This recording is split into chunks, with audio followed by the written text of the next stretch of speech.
Now, as migration continues to be a hotly debated topic across Europe, Poland is navigating the complexity of balancing national security with humanitarian obligations.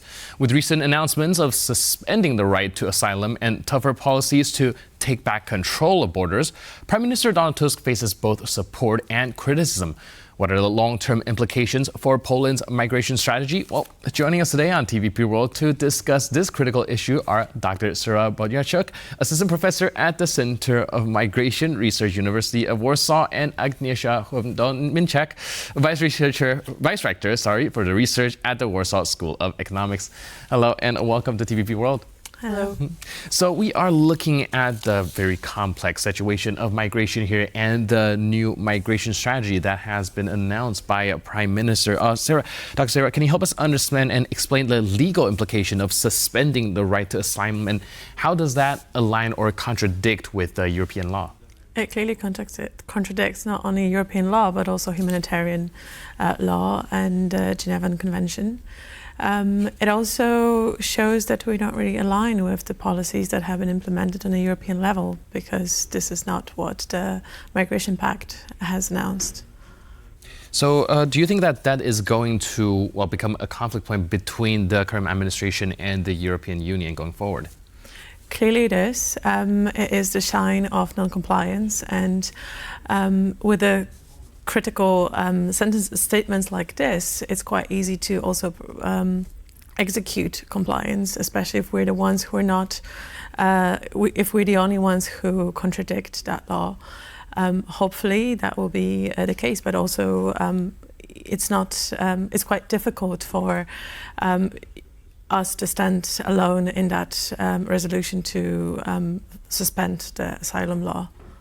Right, Agnieszka. Now, the term or the slogan "taking back control," a lot of criticism is saying that, well, this is somewhat of a populist rhetoric. What's your take on it, and how do you interpret the framing and the context of this migration policy? Well, there are different aspects of migration. Asylum seekers is definitely one, and I fully agree that it is a humanitarian right, and it's an international law and international standard that, if we don't comply, that would be quite strange for a civilized country in Europe. The other thing which is very important is that indeed, looking from the perspective of population changes and the shrinking labor force, we definitely need migrations and migrants that support our economy, but also that they need to be integrated. They need to become the part of the society. We already observed that from year to year the number of migrants in Poland is increasing, not only from Ukraine but also from other countries. So we become more and more multicultural society that also requires not only migration policy but also social and labor policies that support integration of migrants into our society. Right. Well, the Prime Minister has emphasized on national security in his new migration strategy. How do you think Poland's border policies will address the threats of hybrid warfare, particularly with the tense situation at the Polish-Belarusian border? Well, that's a huge challenge that indeed the government faces, and we don't know the details because it was the first announcement of the Prime Minister. We will see the strategy as announced on the 15th of October, so then we can tell a little bit more. Definitely the issue on the Belarusian border is the one that requires a lot of attention. But let me underline once again, it is only one part of the entire complex migration structure that includes not only migrants that come into Poland, but also Polish people migrating out, attracting the people that migrated to come back to Poland, at least some of them, especially those with high human capital, to boost the skills development, opportunities for them when they return. So there's a lot of different issues and questions that should be tackled in such a comprehensive migration policy that we are expecting. Right, that's a very good point. We're looking at a very wide array of issues, not just perhaps the border or just illegal migration or asylum issue. There's actually a various aspect to it. Well, speaking of various aspects, Dr. Sara, Poland have taken in millions of Ukrainian refugees already, but does this kind of openness contrast with the current country's tougher stance on asylum seeker from other regions? I think what we've been observed in the past 2 years is the differentiation between those who are better and worse and those who are more preferred and worse. And by saying that, I don't mean that taking on Ukrainian war-fleeing refugees was a bad move. Indeed, for our economy, that was one of the best moves we could do. But at the same time, we accept millions of refugees and saying to others, no, you're not allowed to come. So I guess this is just a matter of those who can integrate and be active in the labor market, because this is crucial. And the rhetoric of security and blocking asylum and posing migration as a threat in the dominant discourse is only going to make that integration worse and much more difficult for ordinary people, because those who are fed by those that narrative that migration is something that poses the threat to us, to ordinary citizens, that's what's going to impact the way how people behave on a daily basis with migrants. Right, and like you mentioned, this can run contrast to international law. How do you see this kind of playing out on a global stage, especially when it comes to interaction with human rights organizations? Well, this is, on the one hand, a movement that has been already introduced by Finland, for instance, or in states as well. But when Donald Tusk said it's temporary suspension, what do we mean by temporary? And also, what do we mean by the fact that if it's an exceptional case, how many more people does it take on the Belarusian border for that to be extraordinary? Because that has been taking place already for quite a while. So I don't think it's sustainable, because considering what's happening in the Middle East and behind our on the Ukrainian border in Ukraine as well, this is not sustainable to block or suspend asylum seekers' application.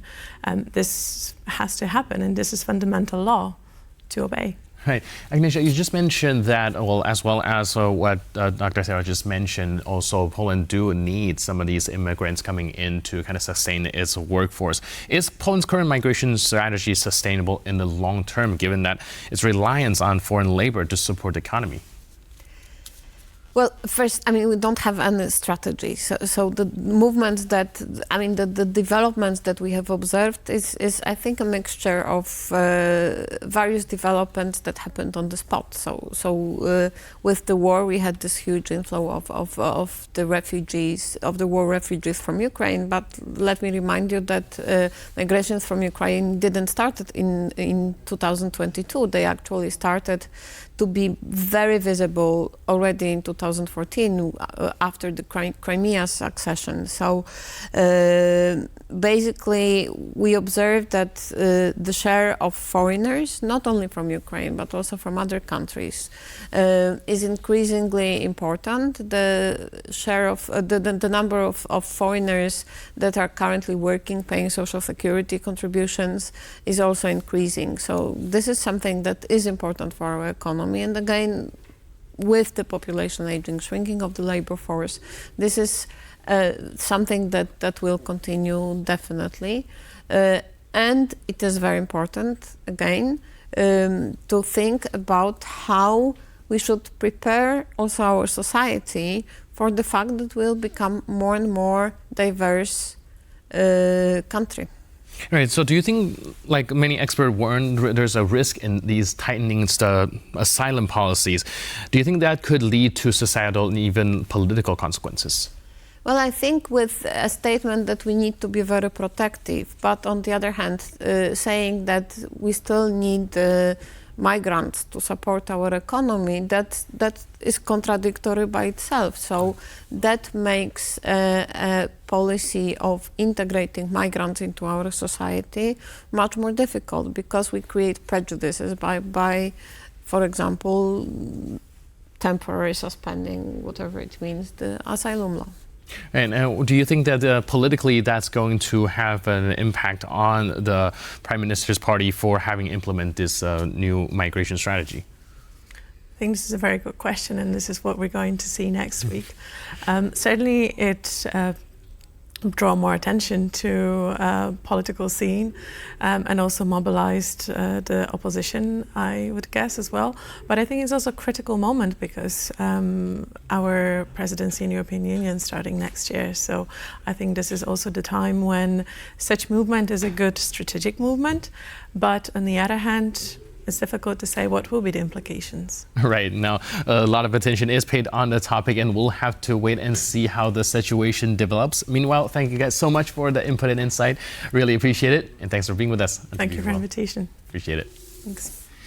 And thank you for watching this edition of World News Tonight. But for more news, update, and commentary, please stay tuned to TVP World.